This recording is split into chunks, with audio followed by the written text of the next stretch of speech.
데살로니가 교회는 우리 곁에 있는 교회에 비해서는 한없이 작은 교회였습니다. 작은 가정에서 몇 명 되지 않는 교회였지만 그럼에도 불구하고 바울과 초대교회에게 있어선 그 교회가 몇 명이냐가 중요한 것이 아니라 그 교회가 교회답기 때문에 그 시대 가운데 도전이 되었고 격려가 되었고 그리고 지향점이 되었습니다. 곁에 있는 교회 또한 교회다운 교회인가가 제가 하반기에 계속해서 묵상하고 있는 부분입니다. 올해 초부터 매일 성경 본문 가운데 요한계시록이 있다라는 사실을 확인한 후 올해 특세의 주제를 요한계시록 7교회로 정하고 1년 동안 계속해서 묵상하고 있습니다.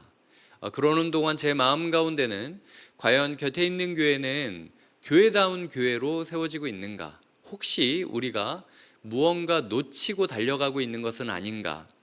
당시 그 초대교회 가운데 굉장히 유명했고 알려져 있던 혹은 알려져 있지 않던 7교회를 향하여 하나님께서 주셨던 말씀처럼 곁에 있는 교회가 교회다운 교회가 되기 위하여 어떤 말씀이 필요한지에 대한 고민을 하며 올해를 보내고 있습니다. 그러던 중에 갑자기 예배당을 옮겨야 된다라는 결정을 내리게 되었고 저희가 이렇게 준비하고 있는 것이죠. 주님께서는 새로운 새로운 시대, 새로운 전환점을 앞둔 우리에게 교회다운 교회가 되고 있는지 묻고 계십니다. 이런 질문의 연속성 안에서 데살로니가 전서 후서를 살펴본다면 곁에 있는 교회가 시작하고 나서 처음으로 했던 다락방 교재가 데살로니가 전후서였습니다.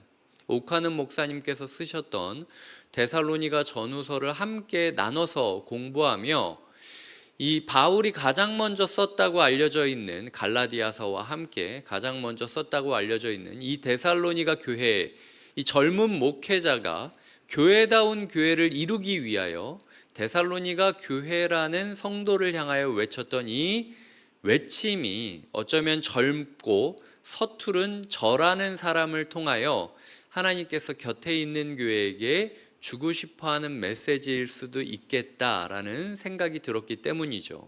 그리고 그 이어짐으로 하나님께서 다시 한번 뜬금없이 데살로니가 전후서를 다시 묵상하게 하심으로써 우리에게 새 시대가 열렸다라는 사실을 또 한번 알려주고 있습니다.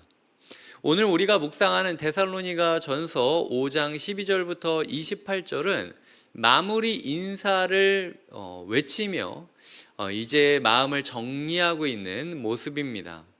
몇 가지 저희가 살펴볼 텐데요. 가장 중요한 것부터 살펴보겠습니다. 16절부터 18절까지가 오늘 새벽에 제가 가장 많이 묵상했던 부분인데요. 항상 기뻐하라, 쉬지 말고 기도하라, 범사에 감사하라. 데살로니가 전서에서 가장 유명할 수 있는 이 구절이 우리에게는 때때로 족쇄가 되고 아니면 무거운 짐이 될 때가 있습니다. 왜 나는 기뻐하지 못할까? 왜 나는 기도하지 못할까? 왜 나는 감사하지 못할까? 이것이 우리에게 죄책감이 되어 다가오곤 하는데요. 오늘 제가 묵상했던 말씀은 18절 후반절입니다. 이것이 그리스도 예수 안에서 너희를 향하신 하나님의 뜻이니라. 하나님의 조건이니라가 아닙니다. 하나님의 뜻이니라. 하나님의 뜻이라는 것은요, 하나님의 의지라는 거예요. 아빠 뜻이야, 엄마 뜻이야 라고 이야기하는 거는요, 그렇게 해야 된다는 겁니다. 그렇게 하게 만들어 주겠다라는 거예요. 너 이거 먹는 게 아빠 뜻이야. 그러니까 먹어. 너 이거 우리는 이렇게 가게 될 거야. 왜 일로 가요? 아빠 뜻이야. 오늘은 아빠 뜻대로 가자. 의지가 담겨 있다라는 거죠. 선하신 하나님께서, 전능의 하나님께서 우리를 기뻐하게 만드시는 게 뜻이랍니다. 전능하신 하나님께서 우리를 기도하게 만들 것이라는 것이 뜻이랍니다. 그 그 하나님이 우리를 감사하게 만드는 뜻을 가지고 계시겠다라는 겁니다. 그 의지가 지금 우리와 함께 하고 있다라는 겁니다. 세상을 창조하시고 없음에서 있음을 창조하신 하나님께서 기쁨을 창조하지 못하시겠습니까? 우리를 기도하지 못하게 만들겠습니까? 감사하지 못하게 하시는 그 정도로 무능력한 하나님이겠습니까? 하나님이 하신다면 되는 거예요. 우리의 삶 가운데 이제는 더 이상 이 구절을 볼 때 왜 나는 기뻐하지 못하고 기도하지 못하고 감사하지 못할까? 이게 아니라 비록 내가 지금 기뻐하지 못하고 감사하지 못하고 기도하지 못해도 하나님은 나를 기뻐하게 만드실 것이고, 하나님은 나를 기도하게 만드실 것이고, 하나님은 나를 감사하게 만들 것이라는 하나님의 의지에 집중하셔야 된다라는 거죠. 하나님께서 그렇게 이루실 겁니다.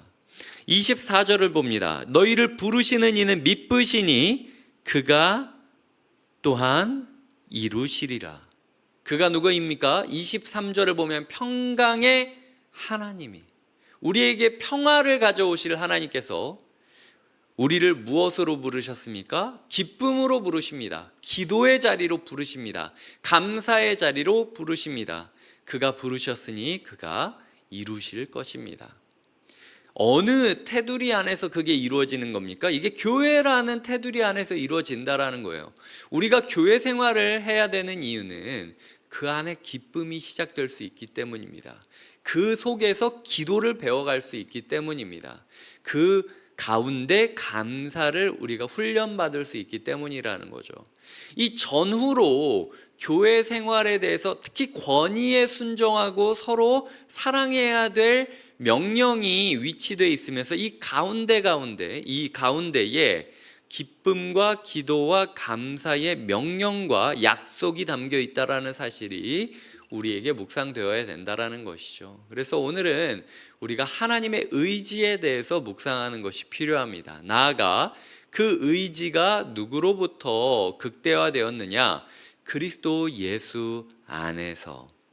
예수를 묵상하면 우리가 기뻐하게 될 겁니다. 예수를 묵상하면 기도하게 될 것이고 감사하게 될 것입니다. 그렇기 때문에 우리가 하나님의 의지를 깨닫고 맛보고 누리기 위해서는 오늘 예수에게 푹 잠겨 있어야 됩니다.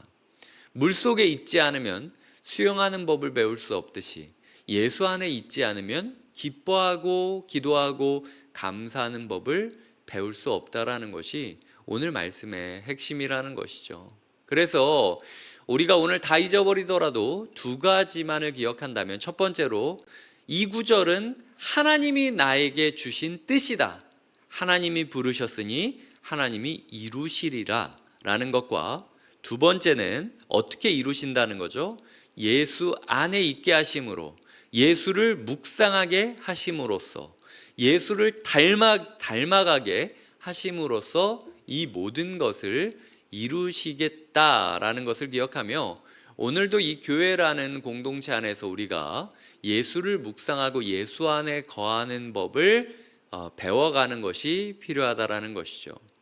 이것이 나머지 구절들입니다. 12절부터 보면은 우리 가운데 수고하는 사람이 있다고 하죠. 다스리는 사람이 있다고 하죠. 권하는 자들이 있다라고 하죠. 저는 이게 저의 모습이라고 생각하고, 교역자들의 모습이라고 생각하고, 또 순장님들과 GBS 리더들의 모습이라고 생각합니다.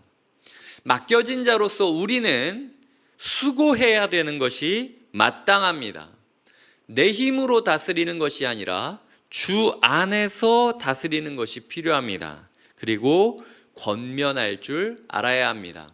2학기가 시작되었습니다. 새로운 학기가 시작되었는데 여전히 안일한 마음으로 목양의 자리에 서 있는 교육자가 있다면, 목양의 자리에 서 있는 순장과 GBS 리더가 있다면 하나님께서 말씀하고 계시는 겁니다. 너 수고하고 있니?